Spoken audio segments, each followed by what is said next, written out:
नमस्कार जी, बहुत बहुत शुक्रिया आप लोगों का इस जुड़ाव के लिए। इस वक्त की एक बड़ी खबर लेकर मैं आपके समक्ष हाजिर हूं। आप पंजाब के सीटीवी देख रहे हैं, मैं संजीव शर्मा हूं और बड़ी खबर इस वक्त की है कि मंत्रिमंडल के गठन को लेकर कांग्रेस के भीतर दरार पड़ गई है। जी हां, आपने सही सुना, कांग्रेस की गुटबंदी अब बाहर आ गई है और इसके बाहर आने का सबब बना है वो पत्र जो कांग्रेस के एक बड़े नेता ने कांग्रेस के राष्ट्रीय अध्यक्ष मल्लिकार्जुन खड़गे को लिखा है। इस पत्र में साफ तौर पर लिखा गया है कि मंत्रिमंडल के गठन में जिन नामों का चर्चा की जा रही है वो पात्र नहीं, विश्वास पात्र है।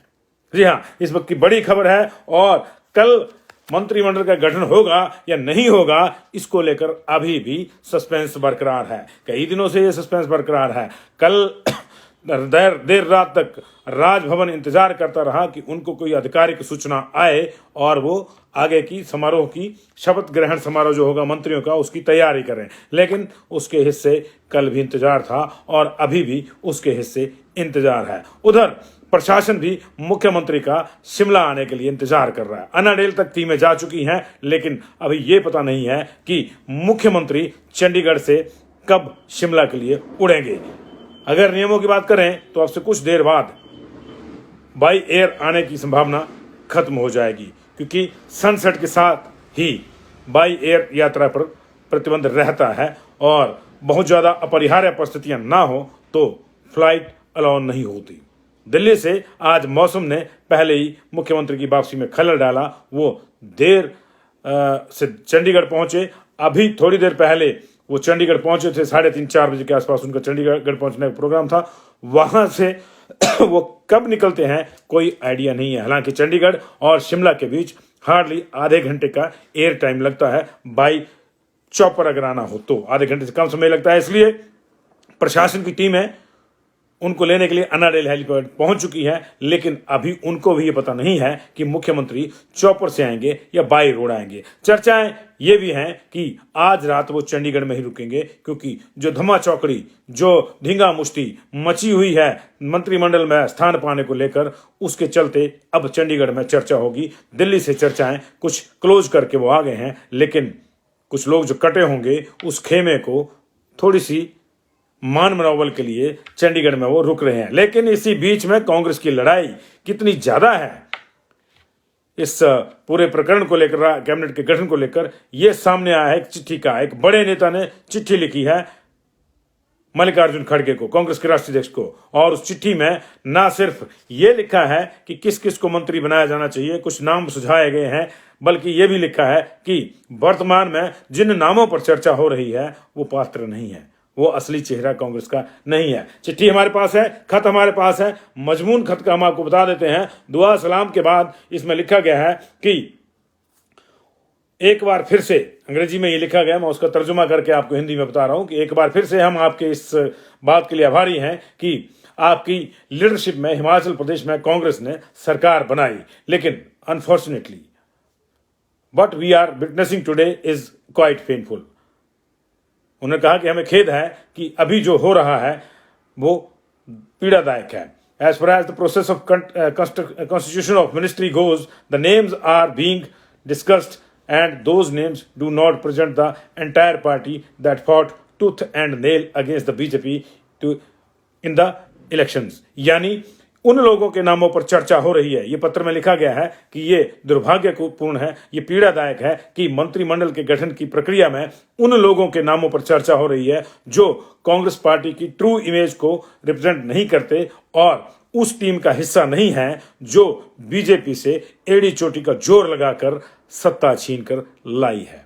तो ये फिर कौन लोग हैं ये तो हमको नहीं मालूम, लेकिन इसका पता तो चलेगा जब दूसरा पक्ष कुछ बोलेगा। लेकिन यहां यह भी लिखा है कि ऐसे में मैं आपको कुछ विधायकों के नाम प्रपोज करता हूं जो कि पार्टी के कर्मठ सिपाही है और उनको मंत्रिमंडल में जगह मिलनी चाहिए। जिन जनाब ने, जिन नेता ने, जिन पार्टी के जिस बड़े नेता ने ये चिट्ठी लिखी है, उन्होंने सबसे पहले विनय कुमार का नाम प्रपोज किया है। 44 साल विनय कुमार। उन्होंने कहा है कि तीसरी बार श्री रेणुका जी कंस्टिट्यूंसी से जीते हैं और इससे पहले चीफ पार्लियामेंट सेक्रेटरी भी रहे हैं। अभी वो पार्टी के कार्यकारी अध्यक्ष भी हैं। इससे पहले अगर पिछले चुनाव की बात करें, 2017 के चुनाव की बात करें, तो पार्टी को 17 80 विधानसभा जो रिजर्व सीट्स है, 17 सीट्स में से सिर्फ 4 मिली थी। लेकिन जैसे ही इनको कार्यकारी अध्यक्ष बनाया गया पार्टी का, तो पार्टी के भीतर से एक मैसेज एससी वोटर में गया और उसका प्रतिफल हमको यह मिला कि विनय कुमार को वर्किंग प्रेसिडेंट बनाने के एवज में एससी वोटर कांग्रेस के साथ जुड़ा और अभी 17 में से 10 कंस्टिट्यूंसियों में कांग्रेस ने विजय हासिल करी है, उन कंस्टिट्यूंसियों में जो रिजर्व फॉर एससी हैं। ये एक बड़ा तर्क जो है वो विनय कुमार के पक्ष में दिया गया। साथ में ये भी कहा गया, उनकी हायरार्की बताते, उनके पारिवारिक पृष्ठभूमि बताते कि उनके पिताजी ने भी लगातार 6 बार इस कॉन्स्टिट्यूंसी की सेवा करी है और उनको कभी भी किसी पद से जो है मंत्रिमंडल में किसी पद से नवाजा नहीं गया। ऐसे में भी उनका स्टेक अब बनता है, क्योंकि ये परिवार लंबे समय से कांग्रेस की सेवा कर रहा है और कांग्रेस के टिकट पर लंबे समय से श्री रेणुका जी विधानसभा क्षेत्र की भी सेवा कर रहा है, प्रतिनिधित्व कर रहा है। उसके बाद विनय कुमार 44 के बाद अगला नाम जो है वो है आशीष बुटेल, पालमपुर से, 42 years के। He hails from Palampur. खत में लिखा है area of district Kangra that happens to be the district biggest district of the state. He belongs to Bania trading community and had always been given representation in the state cabinet. यानी इस cabinet को हमेशा से ही दोनों पार्टियों के ने इस समुदाय को, जिस समुदाय से आशीष बुटेल आते हैं, प्रतिनिधित्व दिया है। और उनके पिता बहारी लाल Butail was made Speaker of Vidhan Sabha. With your kind intervention, this family has successfully represented constituency 10 times.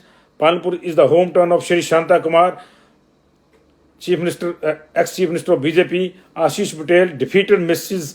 Indu Goswami in 2017, current MP Rajya Sabha and a close AD of Shri Narendra Modi ji. और इसके बाद उन्होंने जो है अपनी मेहनत से वहां पे आगे ये भी लिखा है कि कांग्रेस को विजय दिलाई एमसी के चुनाव में। ये जो है पक्ष में तर्क दिया गया है आशीष बुटेल के। दूसरा नाम आशीष बुटेल का नेता ने सुझाया है। तीसरा नाम भवानी सिंह पठानिया, एज 48, फतेहपुर से जीत कर आए हैं और he is a 2 time MLA. हालांकि हमने कल कहा था कि 2 टाइम में एक जो है ये उपचुनाव का था, लेकिन टर्म तो पूरी गिनी जाएगी, अब नियम इस तरह के हैं। तो दूसरी बार जीत के आए हैं और उनके पिताजी ने लंबे समय तक 7 बार जो है कॉन्स्टिट्यूंसी को रिप्रेजेंट किया है, वो मंत्री रहे हैं और लंबे समय तक कांग्रेस की सेवा कर रहे हैं। 4 दशक तक जो है उन्होंने पार्टी के टिकट पे वहां जो है लोगों की सेवा की है। और उसमें यह भी कहा गया है कि चुनाव लड़ने से पहले भवानी पठानिया पिछले 23 साल से टॉप लेवल की फाइनेंस इंस्टीट्यूट में काम कर रहे थे और ऐसे में उनका ये एक्सपीरियंस सरकार को यहां बेहतर बनाने में काम आएगा। Yours faithfully dash dash dash. नाम हम इसलिए नहीं ले रहे हैं कि इसकी उतनी जरूरत नहीं है बताने की। हमारे साथ जिन नेता का नाम इस चिट्ठी में लिखा गया है, बड़े पार्टी के नेता हैं, उन्होंने हमारे साथ ये बात मानी है कि चिट्ठी उन्होंने लिखी है।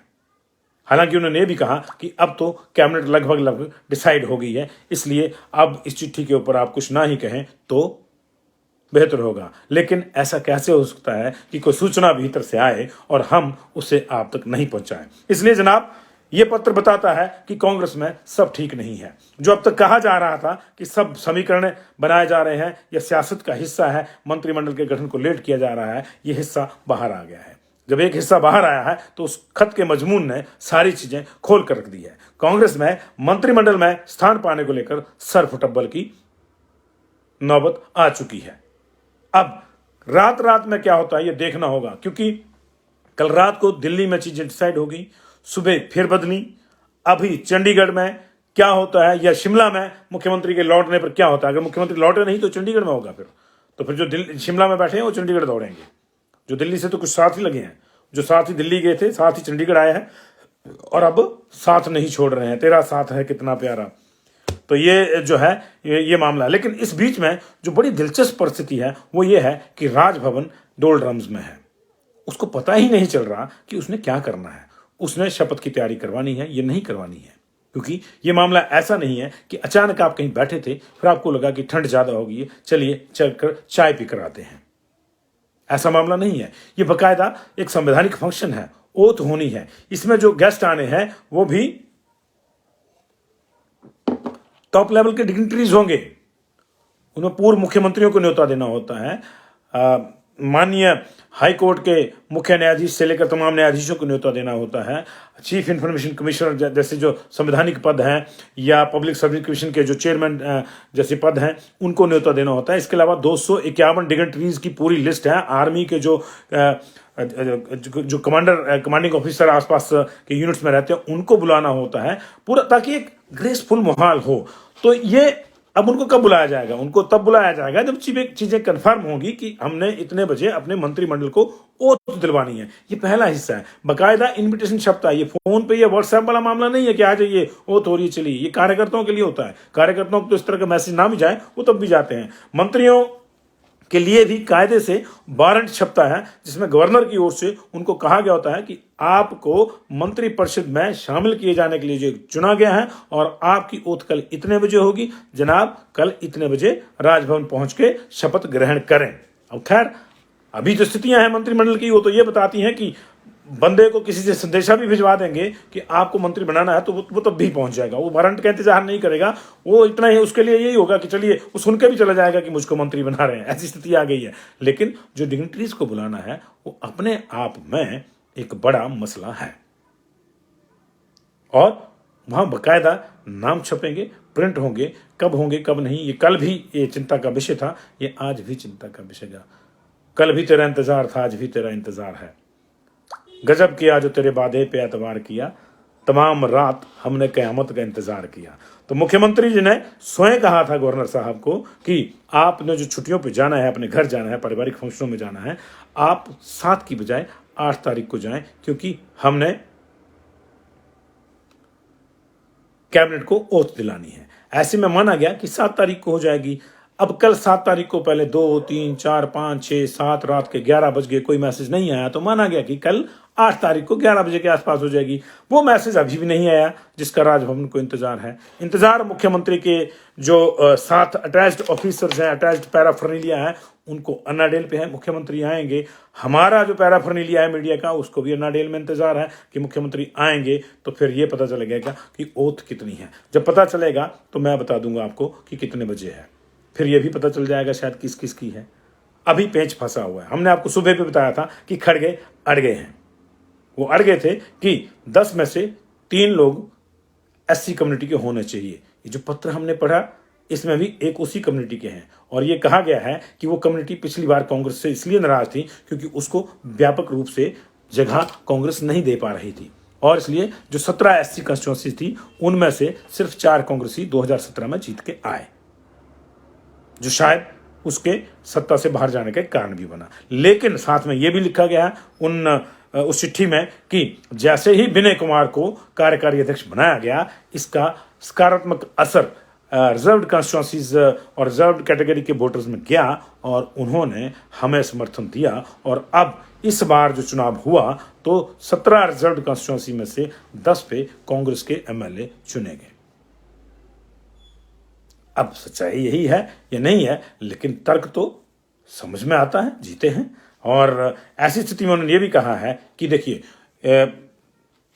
वो कार्यकारी अध्यक्ष हैं, तो उस नाते भी उनका बनता है।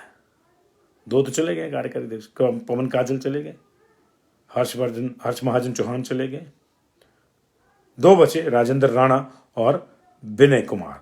तो वो मंत्रिमंडल के लिए अपनी पूरी जोर लगाए हुए हैं। उनकी दावेदारी को आप कम नहीं आंक सकते, उनकी दावेदारी बनती है। लेकिन बड़ी समस्या सुखविंदर सिंह सुक्खू की, खड़गे की, सोनिया गांधी तक की यही है कि जनाब स्थान 10 हैं, और स्थान पाने के जो दावेदार हैं वो कम से कम 15 हैं। किसका नंबर लगेगा किसका नहीं, वक्त बताएगा, और वो वक्त शायद उम्मीद करनी चाहिए कि जल्दी आएगा। अभी थोड़ी देर में अगर मुख्यमंत्री पहुंच जाते हैं तो फिर चीजें कुछ और क्लियर हो जाएंगी, क्योंकि मीडिया से उनकी बात हल्की फुल्की होगी ही, तो उसमें आपको ये अंदाजा हो जाएगा कि कल क्या हो रहा है। कल का नाम काल है, भाई से जानिए तब। बहुत बहुत शुक्रिया आपका इस जुड़ाव के लिए। रात को फिर से मुलाकात होगी।